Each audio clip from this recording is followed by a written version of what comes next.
자, 장동혁이 이 개사과를 했습니다. 선거철이란 말이지. 진짜 하기 싫었던 것 같아요. 선거철이. 딱 자기 얘기할 것만 읽고 깔끔하게 질문도 안 받고 그냥 가버리더라고요. 사과하는 놈의 태도가 아니죠. 억지로 사과하니까 미안하다 그러고 가는 놈이랑 똑같은 짓을 했는데 그나마 내용이 절반은 얼빠진 내용이었다는 겁니다. 저는 사실 장동혁은 목소리 들을 때마다 저놈의 간신배의 목소리. 진짜 목소리가 예. 근데 나는 진짜 어둠의 민주당원이라는 별명이 있잖아요. 장동혁 너무 정말 좋아. 너무 좋아. 나 계속 했으면 좋겠어. 왜냐면 장동혁이는 이러한 연기마저도 성의 있게 못해요.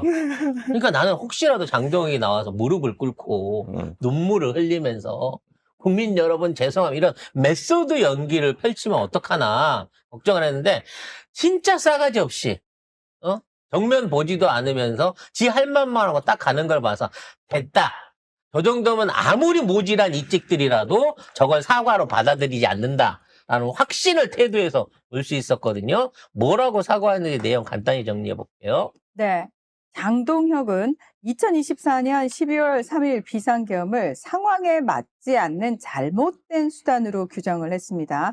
그러면서 여당으로서 책임을 다하지 못한 점에 대해 국민과 당원들에게 고개를 숙였는데요. 사법부의 판단과 역사의 평가에 맡기고 계엄과 탄핵의 강을 건너겠다라고도 이야기를 했습니다.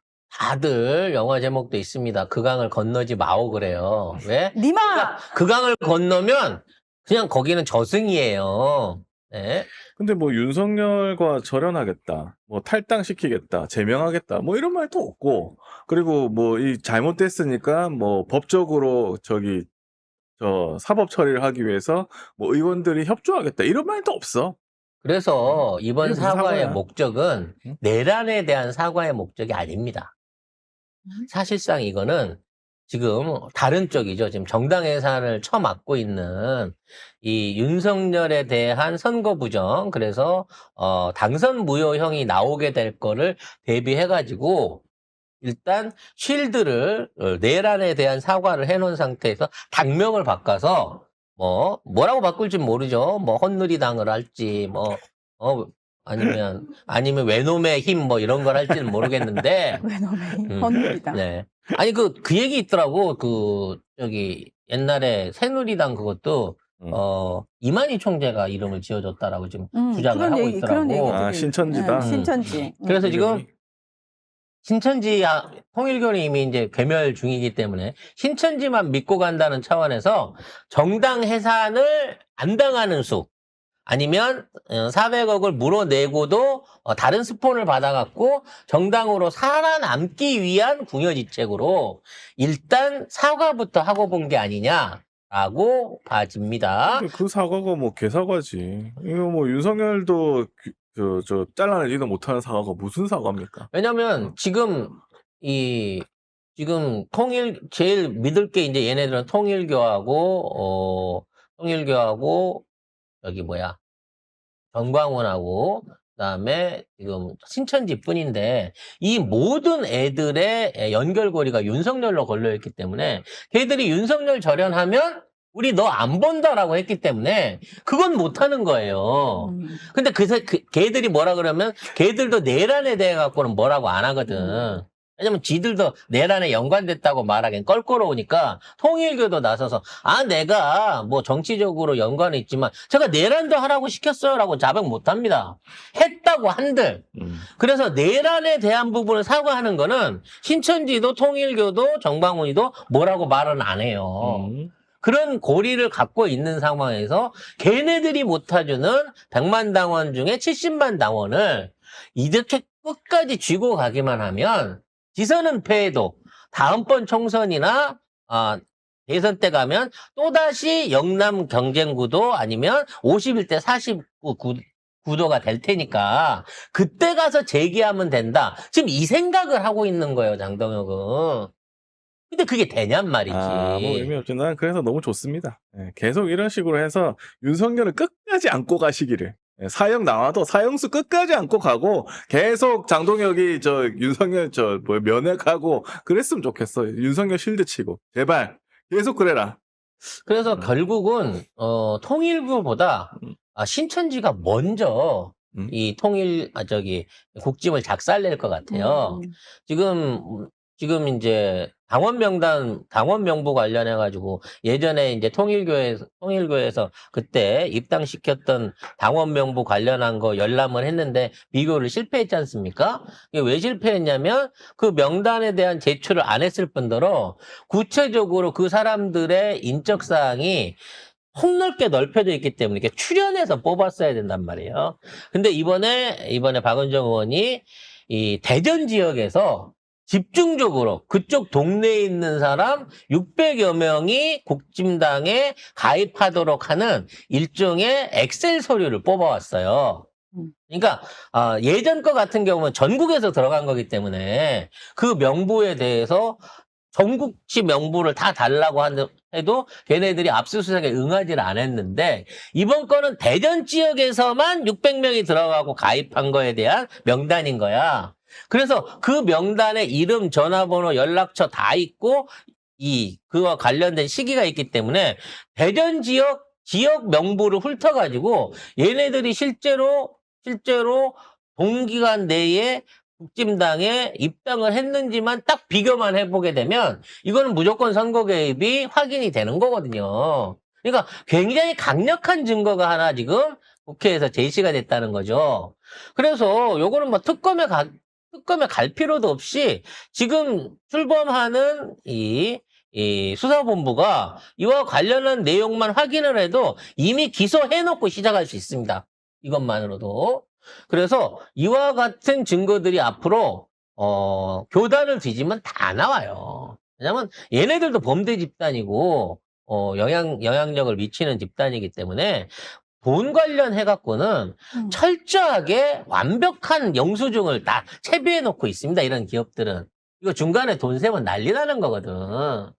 그래서 이와 관련된 내용들이 본격화 나오기 시작하게 되면 신천지는 당연히 특검 시작하기 전에 수사본부 차원에서 선제적으로 기소가 될 것으로 보여지고요.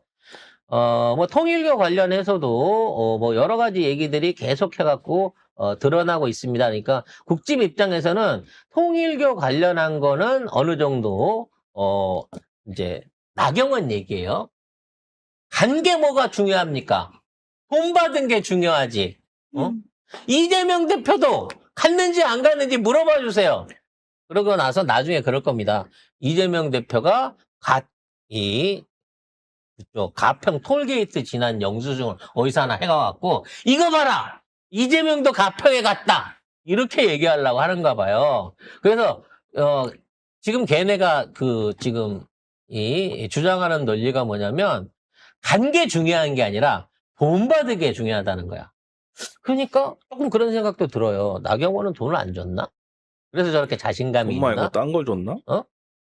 돈 말고 땅을 줬나? 아무튼 어찌 됐거나 관련한 내용에 대한 뭐 여러 가지가 진행이 될 것으로 보입니다.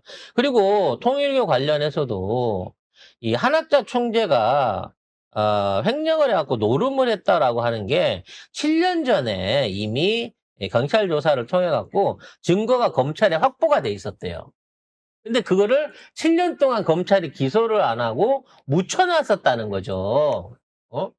그러니까 현행범을 놔두고 검찰이 7년 동안 수사를 진행을 안 했고 수시로 이와 관련된 내용들을 통일교의 내부 문건 내지는 진행 사항들을 보고를 했다는 거야.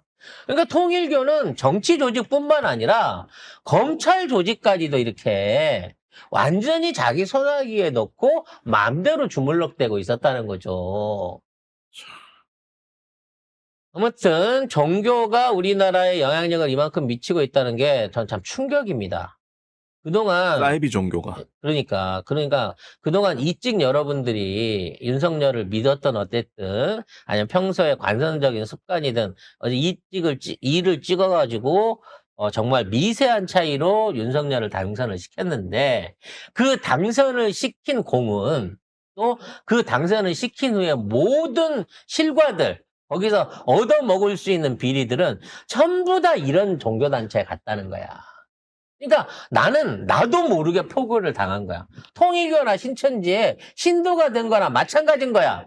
그 새끼들이 장난질 친 애들한테 표를 던졌다가 그놈들의 나라가 됐고 그 후로 나라를 개판으로 해먹고 있었다는 거지. 지들끼리. 그럼 우리는 국민이에요? 우리 거기 뽑아주신 분들은 유권자입니까? 그리고 그런 부분에 대해서 억울하지 않으세요? 내가 윤석열의 개가 아니고, 아니, 저 통일교나, 이게 국가 전체를 보자는 얘기가 아니라, 통일교나 신천지나 전광훈이 데리고 있는 40만, 50만, 뭐 넓게 잡아서 70만쯤 된다는 그 시도들과 포섭된 사람들 안에 대한민국 5,300만의 운명이 왔다 갔다 하고, 그걸 통해 가지고 지난 3년 동안 겪었던 고통과 고초, 나중에 이 계엄이라고 하는 내란까지 다 일으킨 게 뭐냐면 우리가 헛된 정보에 속아가지고 저 새끼들의 장난질에 속아가지고 조직적인 투표와 조작질에 속아가지고 진짜 성의 없이 대응했다가 이 나라를 넘겨준 거예요. 그 책임은 진짜 우리들 자신한테도 있고요. 민주당 정치인 안에도 있고 사실은 모든 국민이 책임을 져야 되는 사안인 겁니다. 우리가 만든 역사니까. 윤석열이 탱크 밀고 들어와서 저 자리 차지한 거 아니고 공정하게 투표라는 절차를 통해 갖고 저기에 올라갔으니까 그 결과를 우리는 책임져야 되는 자리인 거는 맞아요. 하지만 우리가 베네수엘라랑 다른 건 뭐냐면 잘못한 행동을 하고 잘못한 정치를 한 정치인을 우리 국민들의 힘으로 끌어내릴 힘을 가진 국민이라는 겁니다.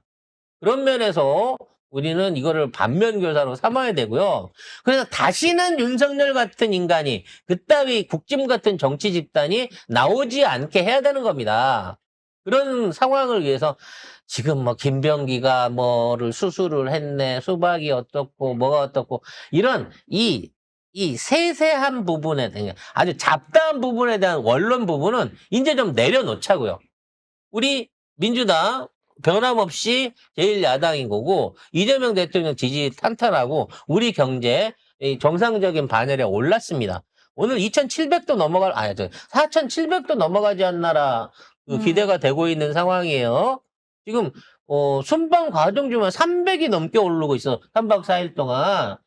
그래서 이와 같은 성과들을 바탕으로 해갖고 이제 더 강하게 개혁을 추진해야 됩니다. 왜? 개혁을 추진하고 내란을 개혁해도 경제가 망가진다거나 나라가 혼란하다거나 외교적으로 고립되지 않는다는 거 확인했잖아요. 더더욱 그러한 움직임을 강화해야 될 때가 아닌가라는 생각을 해봅니다.